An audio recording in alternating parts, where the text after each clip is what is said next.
ہے. تو یہ اور آگے فرما دیا کہ ما ترکنہ صدقۃ، کہ جو ہم چھوڑ کے جاتے ہیں وہ صدقہ ہوتا ہے، وہ بیت المال کا جو اہل اسلام غریبوں کے اندر تقسیم ہوتا ہے تو وہ صدقہ ہوتا ہے. تو نبی نے یہ فیصلہ، نبی کا یہ فیصلہ ابوبکر صدیق رضی اللہ تعالیٰ نے جب حضرت فاطمہ الزہرا رضی اللہ تعالیٰ کو سنا دیا، تو کیا اس کے بعد کوئی ثابت کر سکتا ہے کہ حضرت فاطمہ الزہرا دوبارہ کبھی جو حضرت ابوبکر صدیق کے پاس یہ مطالبہ لے کے آئی ہوں؟ انہوں نے آمنا و صدقنا کیا، بہت اچھا ہے، اور وہ اس کے بعد اپنے گھر آ گئی. بلکہ ابوبکر صدیق رضی اللہ تعالیٰ عنہ دوبارہ جو ہے حضرت فاطمہ الزہرا رضی اللہ تعالیٰ عنہ کے پاس گئے اور حضرت علی رضی اللہ تعالیٰ سے اجازت مانگی کہ اجازت ہو، میں بات کرنا چاہتا ہوں.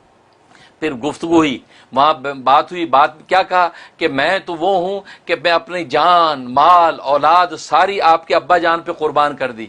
مجھے خدا نہ خواستہ یہ ایک باب فدق، اور باب فدق آپ کو پتہ ہے کتنا بڑا باغ ہے، کتنا بڑا، آپ جا کے دیکھ لیں، ابھی بھی سعودیہ میں ہے، دیکھنے والوں نے دیکھا ہے. اس میں تو کھجور کے 13 درخت، کھجور کے 13 درخت اس کے اندر آتے ہیں.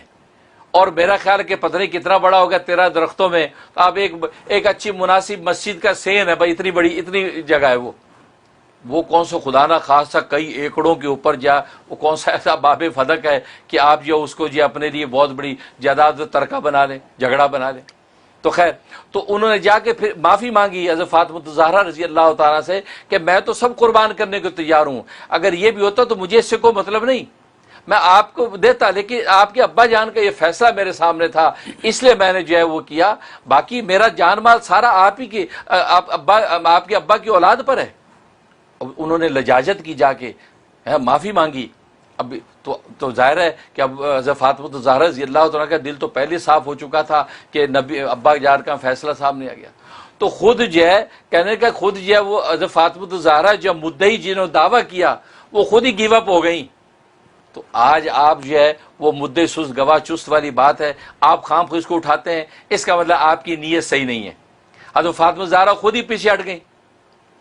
یہاں تک کہ بعد میں اہل بیت میں سے حضرت زین العابدین جو ہے رضی اللہ تعالیٰ رحمۃ اللہ علیہ، جو حضرت امام حسین علیہ السلام کے صاحبزادے ہیں، ان کے جو ہے وہ پوتے، ان کے پوتے سے ایک موقع پہ کسی نے یہ بات پوچھ لی کہ بھئی یہ معاملہ ہوا تو یہ حضرت ابوبکر صدیق رضی اللہ تعالیٰ نے باب فدق دیا نہیں میراث میں، تو آپ کیا کہتے ہیں؟ تو انہوں نے کیا فرمایا، یہ اہل بیت میں سے ہیں جو کہ گویا کہ جو مدعی تھے بقول آپ کے. انہوں نے فرمایا کہ اگر میں ابو بکر کی جگہ پر ہوتا تو میں وہی فیصلہ کرتا جو ابو بکر صدیق نے کیا. یار ابو بکر کو تو نبی صدیق کہہ کے گئے ہیں، تو آپ خدا نہ خاص تو ان کے بارے میں ایسی بات سوچیں تو یہ تو زیادتی ہے.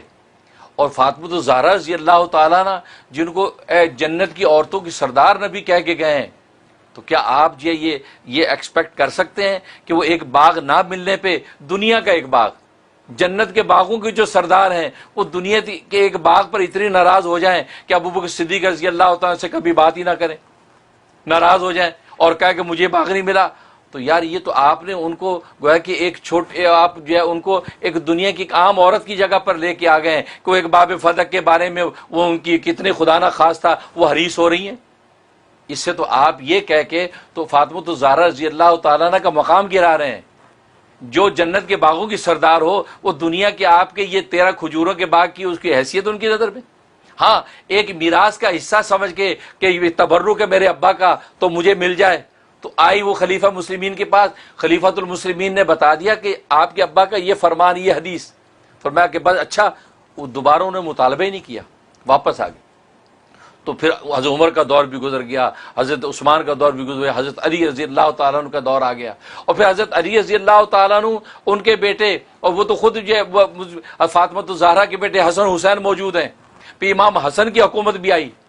تو اگر ایسا کوئی ضابطے کی کاروائی کوئی شریعت کی ہوتی تو اس وقت وہ باغ جو اہل بیت اپنے حصے میں لے لیتے کہ ہماری اماں کا میراث تھی لہٰذا یہ ہمیں ملنی چاہیے. انہوں نے بھی کچھ نہیں کیا، وہی فیصلہ قائم رکھا جو ابوبکر صدیق کا تھا، کیونکہ ان کو پتا تھا حق فیصلہ وہی ہے. تو لہٰذا یہ کہنا کہ باقی یہ کہنا کہ فاطمہ الزہرا خطا پر تھی، ان سے غلطی ہوئی، نعوذ باللہ، یہ بات تو بڑا خطرناک ہے. کیونکہ حضرت فاطمہ تو زہرا جن کو وہ جنت کی عورتوں کے سردار قرار دے دیا، اور ان کے بارے میں آپ سمجھتے ہیں کہ وہ باب فدق اس لیے لینے گئیں کہ دنیا کی حریص تھی؟ نہیں، وہ تو تبرک سمجھ کے کہ ابا کی میراث کا تبرک ہے، مجھے مل جائے. کیونکہ ظاہر ہے کہ ان سے بڑھ کر اپنے ابا کا عاشق کون ہوگا قربانیاں دینے والا. تو اس لیے گئی تھی. لیکن جب حدیث سن لی, ضابطہ ابا کا پتہ چل گیا, کہا کہ اچھا بس صحیح ہے, ٹھیک ہے, ضرورت نہیں. اور ابو بکر صدیق رضی اللہ تعالیٰ نے یہ فرمایا کہ مال فے اور مال غنیمت میں سے, خمس کے مال میں سے, جیسے آپ کے ابا کے زمانے میں اہل بیت ازواج کو ملتا رہا, میں ابو بکر اسی طرح آپ کو دیتا رہوں گا. لہٰذا وہی ہوا کہ مال فے میں سے, خمس میں سے جس طریقے سے ضابطہ نبی کے زمانے میں تھا اسی طرح اہل بیت کو ملتا رہا. اس میں حضرت فاطمہ الزہرا کو بھی ملتا, آپ کے ازواج کو ملتا, سب کو ملتا. تو اگر وہ میراث میں تقسیم کی بات تھی تو ابو بکر صدیق رضی اللہ تعالیٰ عنہ خدا نہ خواستہ شریعت کے صریح حکم کے خلاف کیوں کرتے؟ جبکہ میراث میں حصے دار تو ان کی اپنی بیٹی حضرت عائشہ صدیقہ رضی اللہ تعالیٰ عنہ بھی آتی ہیں, کیونکہ وہ ان کی بیوہ کے طور پہ ان کو بھی حصہ ملتا. پھر حضرت عمر آگے, ان کی بیٹی حفصہ رضی اللہ تعالیٰ عنہ وہ بھی میراث میں حصے دار بنتی. حضرت عمر پھر فیصلہ کر دیتے کہ کسی نے کوئی فیصلہ نہیں کیا. کیوں؟ کیونکہ خود حضرت فاطمہ زہرا رضی اللہ عنہ نے ابو بکر صدیق کی صداقت کو مان لیا, اور اس کے بعد وہ کبھی اس مسئلے میں کبھی انہوں نے آپ سے رجوع نہیں کیا, اور یہ اپنے اللہ کو ملی اور وہ جنت کی عورتوں کی سردار بن گئے. اس لیے علماء کرام جو ہے اس میں شک نہیں کہ احتیاط کے ساتھ ہمیں گفتگو کرنی چاہیے.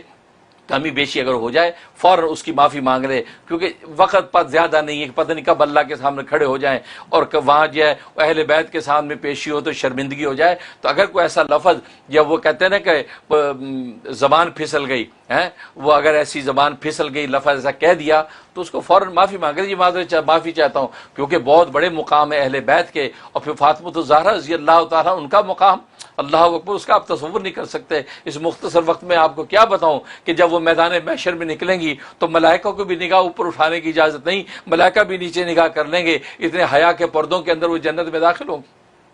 تو بی بی فاطمہ کا تو فیض جو ہے پورے عالم میں, اس لیے اس قسم کی گفتگو نہیں ہونی چاہیے. اصل میں یہ وہ فیصلہ جو میں آپ کو بیان کر رہا ہوں, اس میں کسی پر کوئی بدگمانی ہمیں کرنے کی ضرورت نہیں. نہ ابو بکر صدیق رضی اللہ عنہ کی صداقت پر آپ کو اعتراض ہونا چاہیے, نہ فاطمہ الزہرا رضی اللہ تعالیٰ عنہ کی حیا اور خودداری اور استغنا اور جو ہے وہ للہیت کے اوپر ہمیں کوئی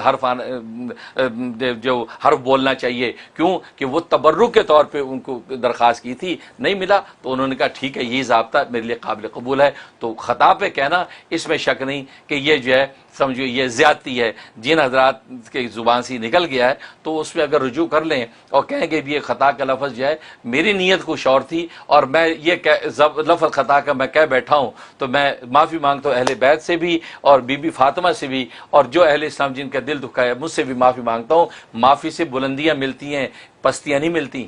کیونکہ آپ کو پتہ ہے انسان کی بنیاد معافی سے شروع ہوئی ہے.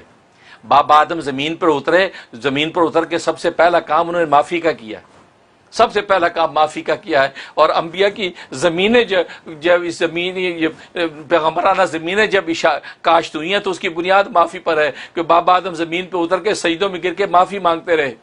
تو جس انسان کی ابو الانبیاء کی بنیاد معافی پر ہے, تو آج مجھے اور تجھے جس کی کوئی حیثیت نہیں معافی مانگتے شرم آئے؟ نہیں, بابا آدم نے معافی مانگی اور بنیاد ڈال دی کہ انسانوں کی زندگی کا آغاز معافی سے ہوا ہے, اور جب مرنے لگتا ہے اس وقت بھی معافی مانگ کر جاتا ہے. تو جس کی ابتدا انتہا معافی پر ہو, درمیان میں اگر کوئی ایسی بات ہو